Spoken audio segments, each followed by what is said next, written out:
Marion n'a pas 9 ans. Elle ignore tout, même son bonheur. Ses cheveux sont de couleur cendre.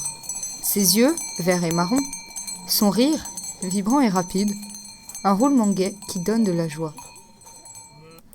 Elle se lève très tard, parce qu'elle est la plus petite.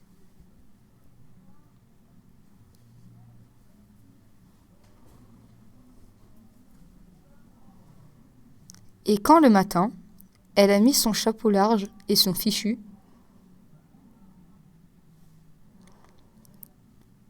elle s'en va par les prés, traînant la chèvre et le mouton.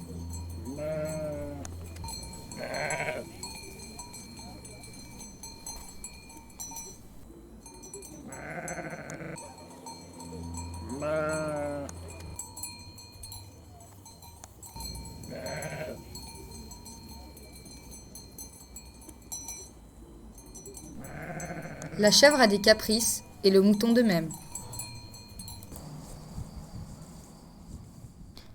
Marion n'en a cure.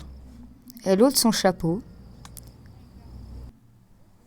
s'assoit en plein soleil et mâche un brin de paille entre les dents aiguës qui mettent autour de son rire une dentelle.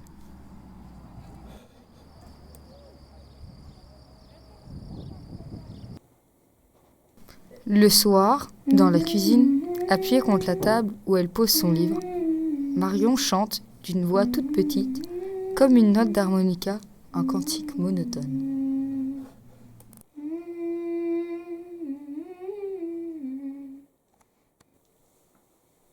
La lampe, attachée très haut contre le mur, l'enveloppe des salueurs jaunes et, dans le fin profil, la bouche menue s'ouvre et se referme en mesure.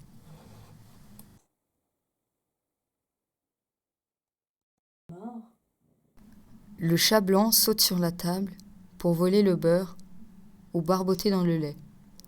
Ne trouvant rien, il regarde Marion de ses yeux clairs et cruels et semble écouter ce que dit l'enfant.